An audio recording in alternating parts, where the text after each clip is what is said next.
चलेगी नहीं चलेगी, मुखिया की मनमानी नहीं। नमस्कार, आप देख रहे हैं आप तक न्यूज पॉइंट। मैं आलोक। अभी हम लोग जो है बारून प्रखंड मुख्यालय में है और यहाँ पर आप देख सकते हैं कि बारून प्रखंड के जितने भी पंचायत हैं, पंचायत के वार्ड सदस्यों द्वारा जो है यहाँ पर जो है मार्च निकाला गया है, रैली निकाली गई है मुखिया के खिलाफ और सरकार के खिलाफ। इनकी जो मांगे है उस मांगों को लेकर जो है यहाँ पर जो है धरना प्रदर्शन किए हैं लोग। तो आइए इनसे हम जानते हैं कि क्या है मुद्दा इनका, किन मुद्दों को लेकर आज जो है आप जो है धरना प्रदर्शन कर रहे हैं। जैसा कि हम आपको ये अवगत कराना चाहते हैं कि आज हम लोग बारून प्रखंड परिसर में एक दिवसीय धरना का आयोजन किया गया है। ये कार्यक्रम राज्य संगठन की ओर से राज्य स्तर पर भी चल रही है, जिला में भी कुछ प्रखंडों में हो चुका है, एक हमारा बारून प्रखंड में अभी नहीं हुआ था। इसमें हम लोग को राज्य के द्वारा 14 सूत्री मांग का एक उल्लेख है, जिसमें उसी मुद्दों को लेकर हम लोग भी आज हम लोग प्रखंड स्तर पर एक दिवसीय धरना में बैठे हैं। जैसा कि मुख्य रूप से यह है कि पिछले सत्र में जो एक सरकार के द्वारा जो एक वार्ड सदस्यों को 7 निश्चय की तरह जो अधिकार दिया गया था, वो इस पंचायती चुनाव के बाद लगभग 1 साल 10 महीना हो चुका है। हम लोगों को वो 7 निश्चय 2 नाम करके आश्वासन तो सरकार करती रही है आश्वासन के तौर पे, लेकिन अभी तक वो हम लोगों को 1 साल 10 महीने में वो अधिकार हम लोग को कहीं से दिखते हुए नजर आ नहीं रहा है। और इसी कारण से हम लोग में काफी आक्रोश है। हम लोग को लग ही नहीं रहा है कि आखिर सरकार हम लोगों को चुनाव कराई क्यों है, एक वार्ड सदस्य के पद का औचित्य क्या है। जैसा कि हम आपसे एक चीज बताना चाहते हैं, आप जानकारी भी होगा, ये सभी लोग जानते हैं कि पंचायती राज की जब परिकल्पना की गई थी, जब से पंचायती राज का गठन हुआ था तो इसका मेन उद्देश्य था कि सुदृढ़ गांव जो है, गांव का विकास कैसे हो। तो गांव का विकास करने के लिए ही पंचायती राज का गठन किया गया था। इसकी मूलभूत अगर मजबूती देखी जाए तो अगर सोचा जाए तो जो पहले से हुआ करता था या जिसकी परिकल्पना पंचायती राज व्यवस्था में किया गया है कि जो ग्राम सभा का एक मूल ताकत हुआ करता था, आज वो मुखिया और अधिकारी के द्वारा मिलकर वो ग्राम सभा की ताकत को समाप्त कर दिया गया है। आज हम लोग एक वार्ड सदस्य हैं, हम लोग एक वार्ड सभा की जाती है, हम लोगों के द्वारा कहा जाता है सरकार अधिकारियों द्वारा कि आप वार्ड सभा करके योजना चयन कीजिए। हम लोग वार्ड सभा करके योजना चयन करते हैं, फिर पंचायत स्तर पर ग्राम सभा की जाती है, फिर उसको कार्यकारिणी के तहत अनुमोदित की जाती है योजनाओं को। हम लोग अपने वार्ड सभा में लोगों के बीच जाकर योजना चयन करते हैं, लेकिन वो चयनित योजना जब हम लोग कार्यकारिणी तक लेकर जाते हैं, उसके बावजूद भी मुखिया मनमानी ढंग से अपना अधिकारी से मिलकर जो उनको इच्छा करता है अपने लाभ के अनुसार वो अपना योजना का चयन करके उसमें काम करते हैं। तो आखिर मुखिया तो कह रहे हैं कि वार्ड का कहना है कि नहीं, हमारा 1 हाजिरी नहीं 2 हाजिरी मिलना चाहिए।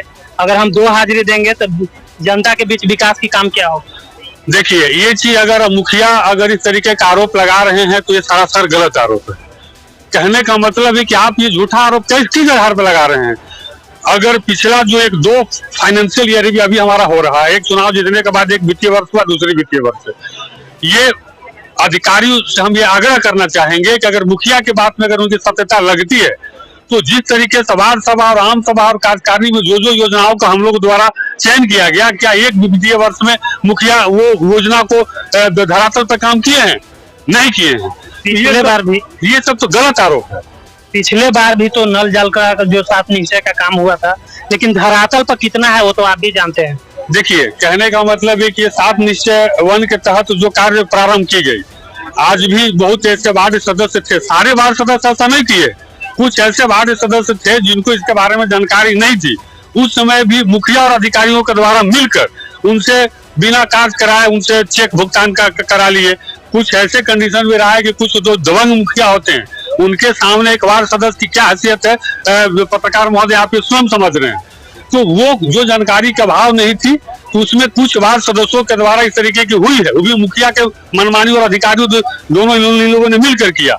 इस पूरे प्रकरण को देखते हुए है कि वो ये केवल वार्ड सदस्य को बदनाम किया जा रहा है, ऐसी सच्चाई नहीं है। आज हम लोग पंचायती राज व्यवस्था की जो परिकल्पना की गई, जिसमें एक वार्ड सदस्य एक गांव का होता है, वो गांव की हर छोटी बड़ी समस्याओं को जानता है। और जब तक उसको अधिकार नहीं दिया जाएगा, इस पंचायती राज की जो परिकल्पना थी, सरकार ये अगर सोच रही है, जब तक एक बार सदस्य को उसका अधिकार नहीं दिया जाएगा, पंचायती राज की परिकल्पना जो सोच है कभी पूरा नहीं होगा, कभी विकास नहीं हो पाएगा। ये धरना कब तक चलेगी? अगर सरकार आपकी मांगों को पूरा नहीं कर दी तो पहले फेज में हम लोगों को प्रखंड स्तर का जो है वो 1 तारीख तक पूरा हो रहा है, 3 तारीख को हम लोगों को जिला में है, उसके बाद फिर हम लोग को राज्य सरकार तक जाएंगे। ये पहला फेज में हम लोग का ये कार्यक्रम है। वहीं मुखिया अधिकारी जो बोलते हैं कि विकास का तो काम हो ही रहा है, लेकिन आप लोग को क्या दिक्कत है वो बताइए। अब यहाँ पे हम लोग लगभग 16 पंचायत के सभी पंचायत से हम लोग वार्ड सदस्य आए हैं।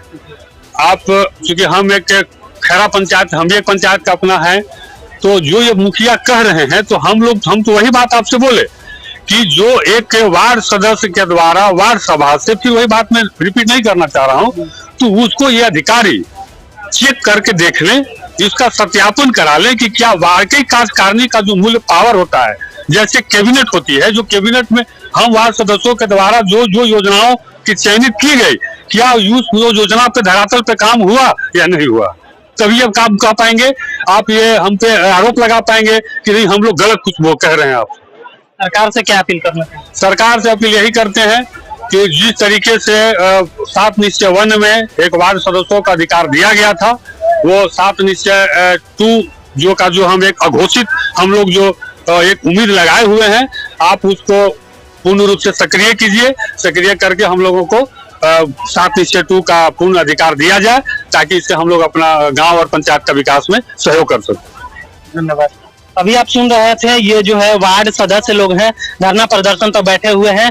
इनकी मांगे अगर पूरी नहीं होती है तो ये लोग आगे भी धरना करेंगे, और इनका जो 7 निश्चय 2 का मामला है उस पर जो है लागू करे सरकार, नहीं तो ये लोग आगे धरना प्रदर्शन करते रहेंगे। धन्यवाद। कि नहीं चलेगी, नहीं चलेगी, मुखिया की मनमानी नहीं चलेगी, नहीं चलेगी, नहीं